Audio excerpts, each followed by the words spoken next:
Hello everyone, class 7 science chapter 13 motion and time, chapter 13 revision. So in this chapter we study about the first question, classify the following as motion along the straight, circular and auxiliary. आपको इसमें classify करना है कि motion straight line है, circulatory है, auxiliary motion है. The motion of your hand while running is the auxiliary motion. Motion of a horse pulling a cart on a straight road, straight line. Motion of a child in merry-go-round, circular motion. Motion of a child on a seesaw, auxiliary motion. Motion of the hammer of an electric bell, auxiliary motion. Motion of a train on a straight bridge, straight line. Our next question is, which of the following are not correct? In answer, second, fourth and fifth. Second में every object moves with a constant speed, ये आपका correct नहीं है कि कोई भी object जो होता है वो कांस्टेंट स्पीड में ही मूव करता है. और फोर्थ नंबर है the time period of a given pendulum is not constant, जो टाइम पीरियड होता है पेंडुलम का वो कांस्टेंट यानी स्थिर नहीं होता है, ये गलत है. फिफ्थ नंबर है the speed of a train is expressed in metre per hour, ये भी रॉन्ग है. Now is the numerical question. Numerical question में आपका है a pendulum takes 32 second to complete 20 oscillation and what is the time period of pendulum. एक pendulum है, simple pendulum, उसको 20 oscillation complete करने में 32 सेकंड लगते हैं. So what is the time period, time period निकालना है हमें. तो नंबर ऑफ ऑक्सीलेशन कितना दिया है 20 एंड टोटल टाइम टेकन कितना दिया है 32 सेकंड दिया है.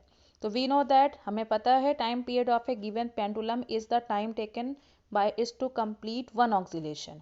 तो एक ऑक्सीलेशन कंप्लीट करने में उसका कितना टाइम लग रहा है. तो टाइम पीरियड इक्वल क्या होता है, total time taken upon number of oscillation. तो 32 सेकेंड अपॉन 20, तो दोनों को हम डिवाइड कर देंगे.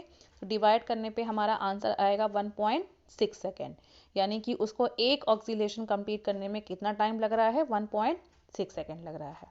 नेक्स्ट क्वेश्चन है आपका, the distance between two station is 240 kilometre. The train takes 2 hour to cover his distance, calculate the speed of the train. एक डिस्टेंस है जिसको 240 किलोमीटर, दो स्टेशन के बीच की दूरी है. और ट्रेन टेक्स 4 आवर, तो उस दूरी को कंप्लीट करने में ट्रेन को 4 आवर्स लगते हैं कवर करने में. तो हमें स्पीड निकालनी है ट्रेन की. तो station, the distance between two station कितना दिया है 240 kilometre and time taken to cover this distance 4 hour. तो हमको पता है now speed equal distance upon time. तो 240 किलोमीटर अपॉन 4 आवर, दोनों को डिवाइड कर देंगे तो हमारा आंसर आ जाएगा 60 kilometre per our. So therefore speed of the train will be 60 kilometre per our. Question number 5, the odometer of A car read 57,321 kilometre when the clock show the time 8:30 AM. Car का जो odometer है उसकी reading क्या show कर रहा है, 57,321 kilometre, और clock का टाइम क्या शो कर रहा है 8:30 AM. The odometer reading was change. अब ओडोमीटर की रीडिंग क्या होती है, चेंज होती है. कितनी हो जाती है 57,336 किलोमीटर. तो calculate the speed of the car in kilometre per minute during this time and express the speed in kilometre per our also. So initial reading of odometer, यानी कि जब ओडोमीटर स्टार्ट होता है तो उसकी इनिशियल रीडिंग कितनी होती है 57,321 किलोमीटर. और फाइनल रीडिंग यानी कि जो बाद में रीडिंग होती है वो 57,336 है. तो टोटल डिस्टेंस इक्वल क्या होगा, final reading of odometer minus initial reading of odometer. तो दोनों को माइनस कर देंगे तो हमारा आ जाएगा टोटल डिस्टेंस कवर्ड कितना हुआ 15 किलोमीटर, और इनिशियल टाइम 8:30, फाइनल टाइम 8:50. तो टोटल टाइम टेकन में क्या करेंगे, इसको भी माइनस कर देंगे. तो final time minus initial time, तो दोनों को माइनस करेंगे तो हमारा आंसर आ जाएगा 20 minutes. So now we know that speed equal distance covered upon time taken. तो 15/20 इक्वल आंसर आ जाएगा हमारा 0.75 किलोमीटर पर मिनट.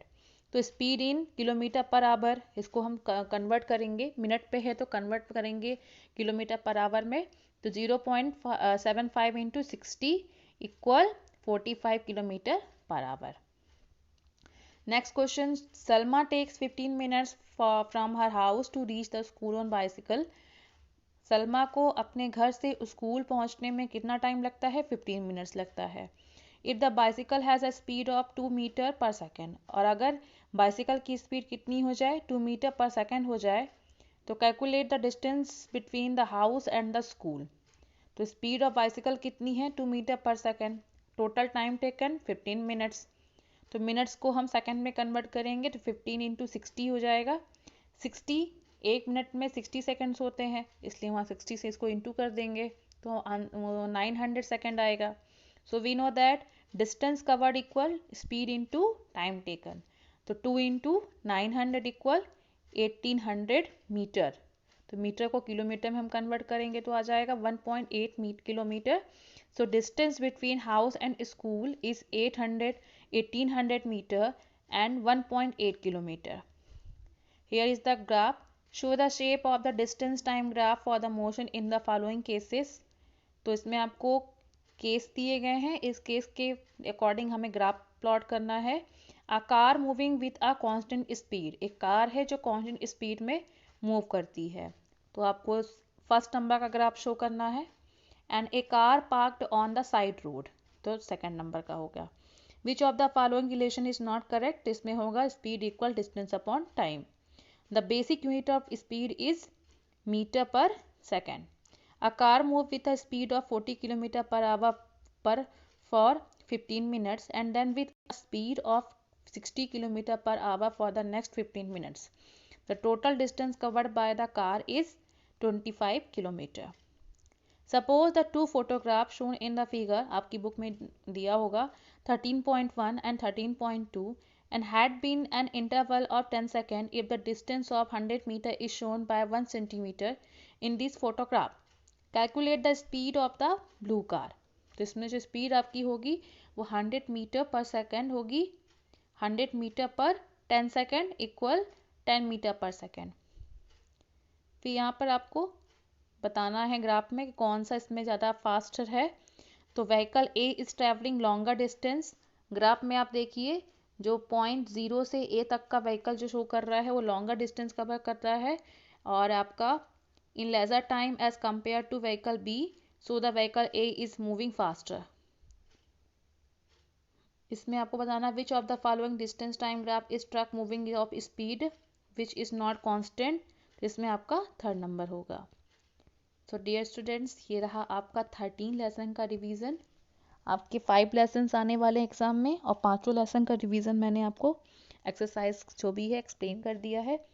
सारे लेसन्स का आपको ऑल लेसन का कीवर्ड लर्न करना है। Between the lesson also you have learn.